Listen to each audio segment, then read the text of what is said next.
What's going on, everybody? In today's video, we're going to be talking about supply and demand, a little bit more advanced. We're gonna discuss three topics, the three types of candles that we have to identify in order to identify supply and demand, how to identify those candles, and then how to draw our supply and demands, the two versions, the preferred and wider versions. And then after that, we're going to do some practical applications on the real charts.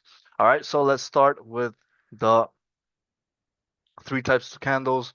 The first one indecisive, the second decisive, and the third explosive. Let's start with the decisive candles. All right, so this is going to be the range. The range is basically the whole candle, including the wicks. All right, so the body has to be less or equal to 50% of the range. All right, so this is the body. If the body is less than or equal to 50% of the entire range, it's considered an indecisive candle. Okay, guys, before I continue, this is a scientific approach on how to read these candles. Once you guys have uh, time in the markets and your eyes are trained already, you don't have to use these scientific approach. All right, this is more for beginners who are new to trading. This is a scientific way on how to approach and identify these kinds of candles. Now let's talk about the size of candles. These candles, the body are is more than 50% of the range. So here's the range, and then if the body is more than 50% of the entire range, then it's considered a decisive candles. All right, it's considered a candle where institutions put money to get the price moving. All right, now explosive candles are the body is greater than 70% of the range. Basically, it's very big. It's a very big candle compared to surrounding candles.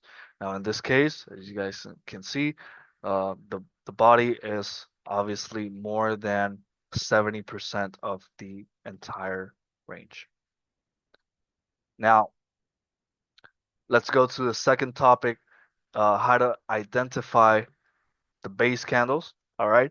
So in order to identify these a base or a supply or a demand zone, we have to identify three key aspects. All right. So we have a leg in, a base, and a leg out. All right. The base and the leg out is the most important. All right. The leg in is not that much important. That it's not that important. But all right, the base and the leg out are very, very important.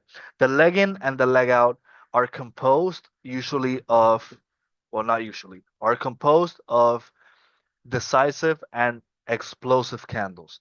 The base is always composed of indecisive candles. All right, and the leg out is always composed of decisive or explosive candles. Now, as I mentioned, the base is always indecisive candles. So let's see, let's discuss now topic number three, how to draw these supply or demand zones.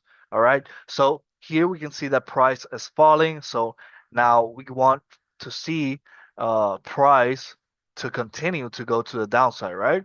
So in this case, we have a drop, a base, and a drop. Now, the base are composed of these three candles right here. So there's two ways on how to draw these this supply zone. So the first one is the preferred version. I think here I have it in Spanish. Supply and demand zones. We have the preferred version, and then we have the wider. version.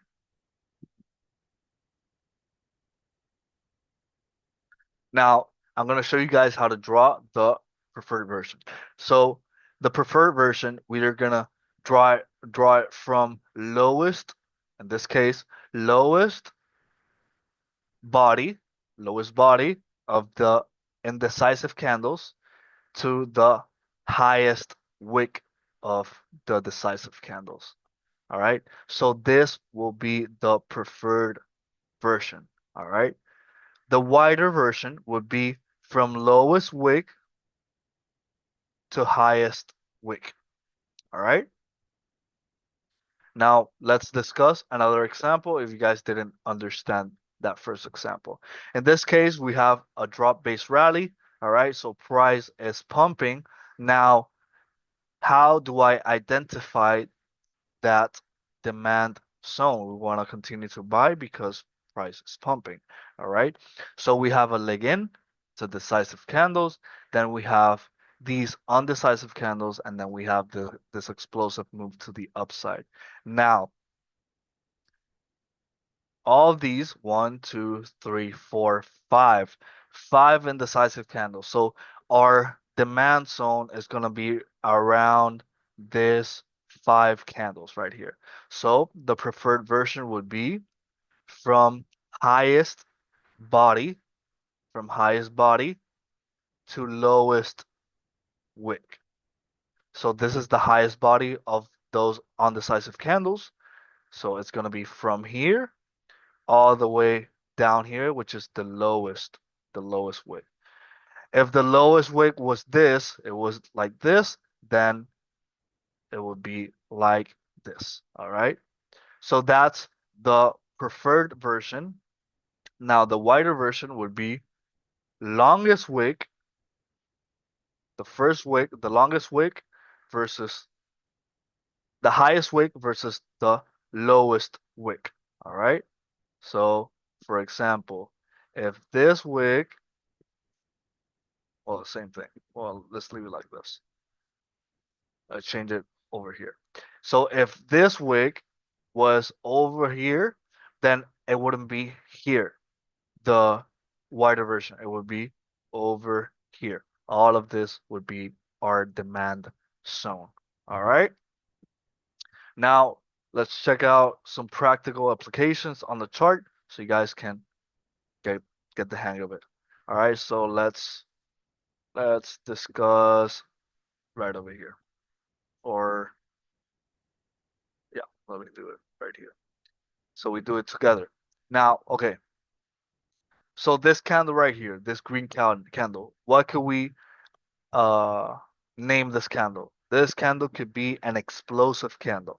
Now, what could be this candle? This candle right here, scientifically, the body is more than 50%, more than 50% of the entire range, but compare this candle to the surrounding candle. It's not really a big candle.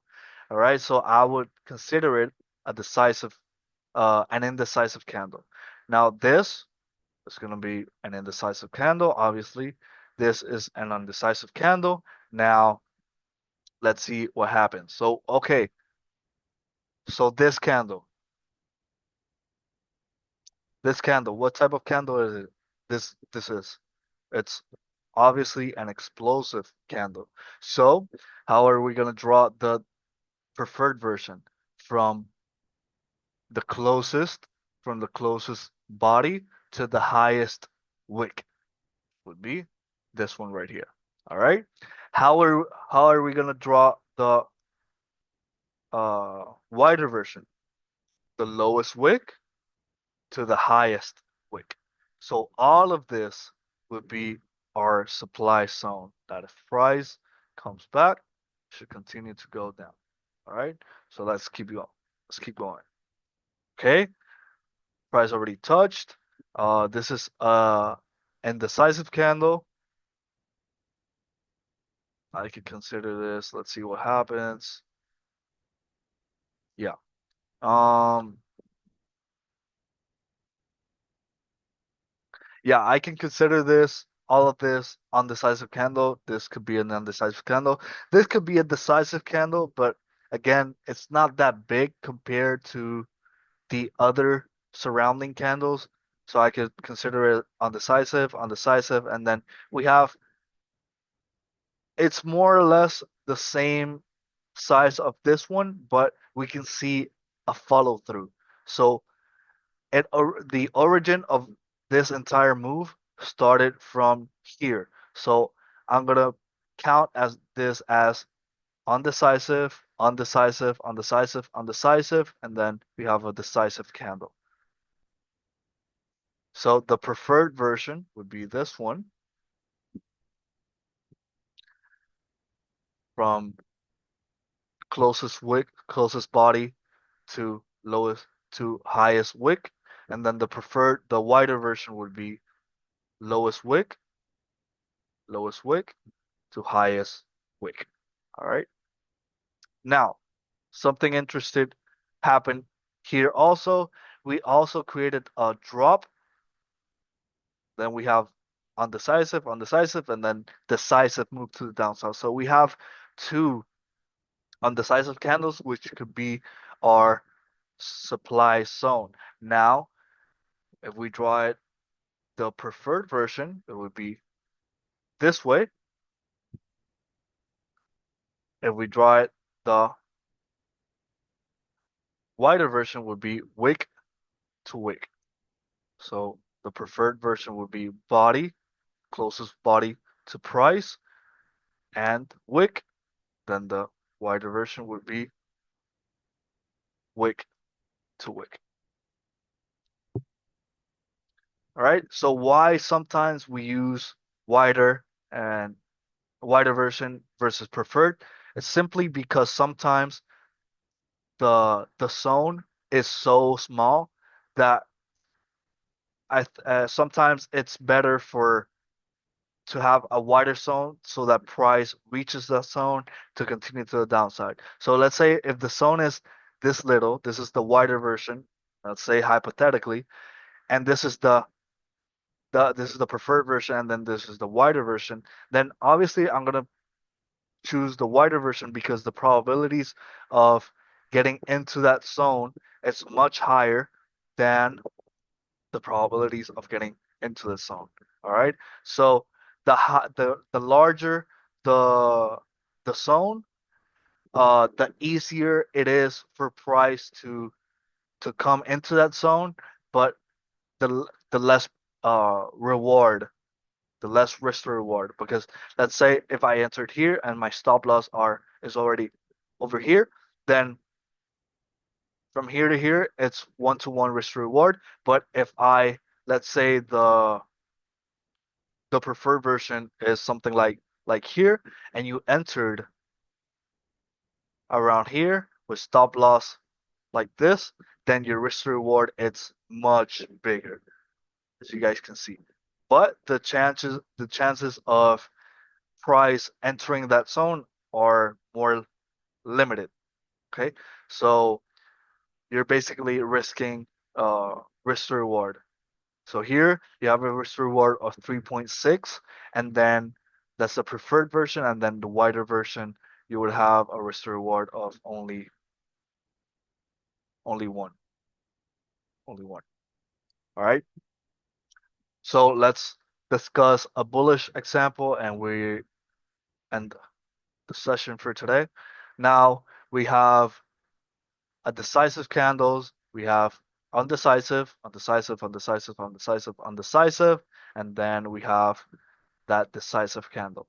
So how would we draw our demand zone? It would be from the highest body to the lowest wick. That's the preferred version. And now the wider version would be highest wick to lowest body. Okay. Let's keep looking for examples for another demand zone. Okay. Now we have this rally base rally. You have this leg in, which is a decisive candle. We have two undecisive candles. By the way, there's a minimum. It could have a base, or a supplier demand could have minimum one candle as a supply or demand, and a maximum of about seven candles. If it's more than seven candles, I wouldn't consider it strong demand or supply zone. Now, close parenthesis, closing parenthesis. This is the leg in. This is the base. These two candles. And then we have the leg out. This decisive, and then we have a continuation to the upside.